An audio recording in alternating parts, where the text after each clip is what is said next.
Welcome to Song Swap Showdown Quick Hit, the show where we dive into one song reviews pulled straight from the full episodes of Song Swap Showdown. Get ready for rapid fire music insights and fun, all in a quick bite-sized format.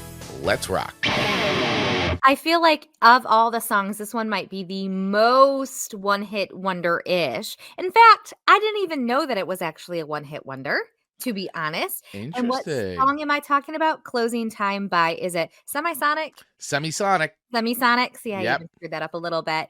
But I really did not know in all my years of hearing this song, know that it was a one-hit wonder.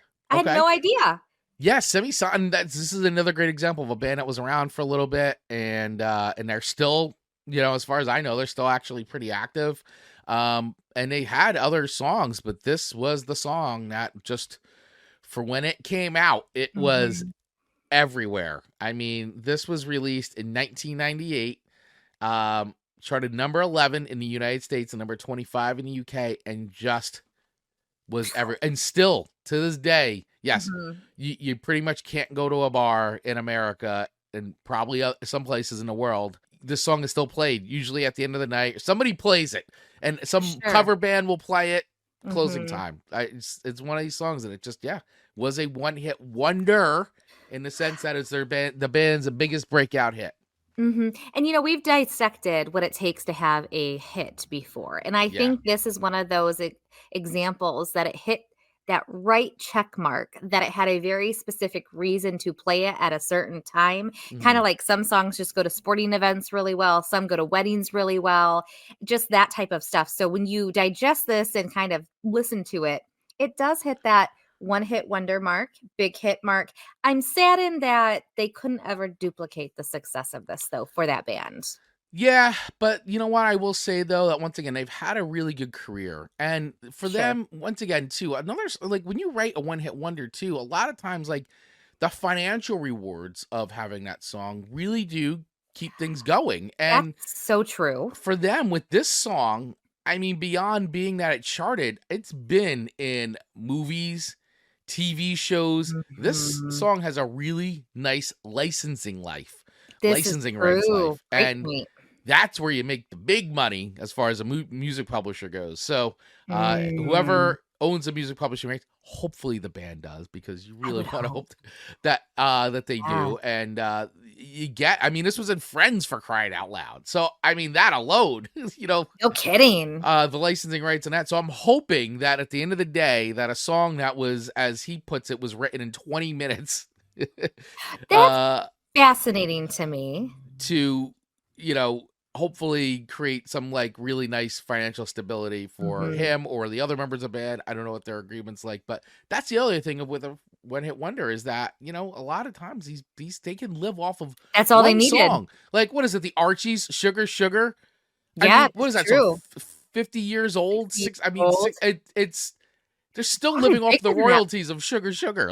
No kidding. Imagine. So one of my favorite things to watch on TikTok are the royalty checks that come through for these smaller actors. Oh yeah, when they get 2 cents, 20 cents for this episode that was in Full House, back in the 90s. I just sometimes it's a really good haul. Sometimes it's so embarrassingly low. So to your point, I really do hope that they do own that royalties, and that will get them for eternity a really nice paycheck. Yeah, I mean, the song was written by Dan Wilson, the lead singer, so hopefully they made some great financial decisions, and he owns, or still has the publishing rights on that. I will say, though, that, and I did read this in Song Facts, is that the song itself was the only big U.S. hit, but they did have a second hit in the UK with Secret Smile, and that actually charted higher in the UK, but but I mean, I guess for the most part, we'll be talking about US-based chart-topping songs. Yes. Just for clarification here. So, I don't know who doesn't know this song. But maybe someone. But maybe there's someone who doesn't know, or maybe they didn't know it was Semisonic that does it. So, here is a little bit of Closing Time by Semisonic. I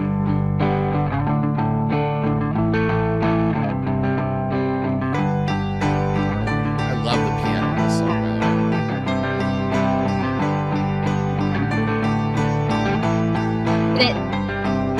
Closing time.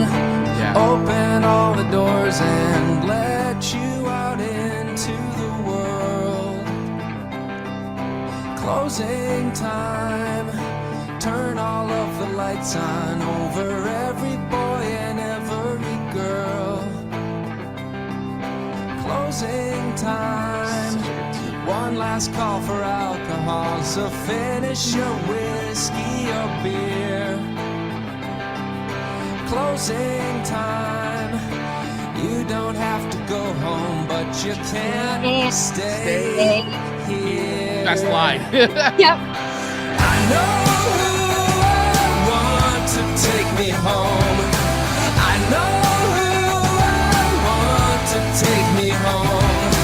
I know who I want to take me home. Take me home. Ah, good song, man. Really good song. It's so hard too with these songs. Like, you want to get sucked in and listen to the whole thing.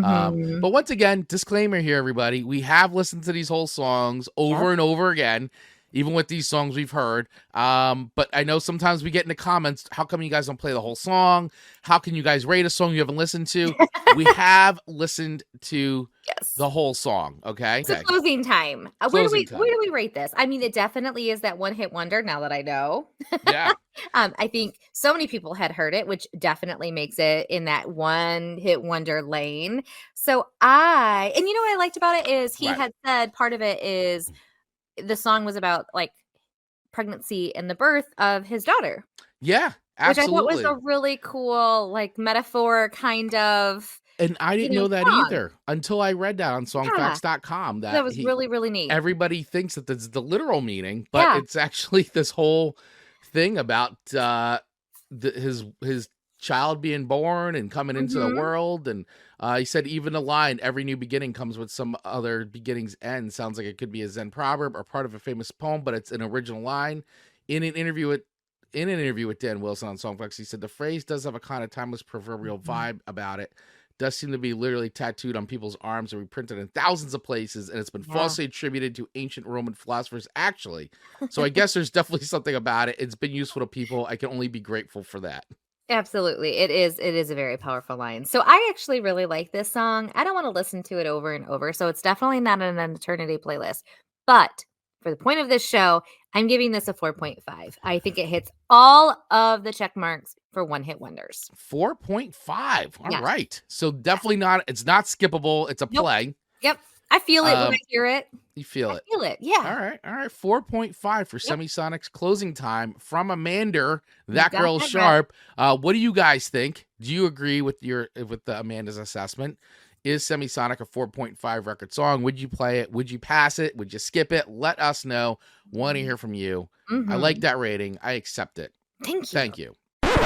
And that's a wrap on this quick hit from Song Swap Showdown. Do you agree with our review of the song? We want to hear from you. Join our free Facebook group by using the link in our show notes and join the conversation. For more in-depth reviews and musical throwdowns, follow us wherever you get podcasts. So make sure you hit that follow button so that way you don't miss out on full episodes of Song Swap Showdown, your weekly musical throwdown show, available on all podcast platforms and YouTube. Remember, keep the music playing, and we'll see you next time. Thanks for listening.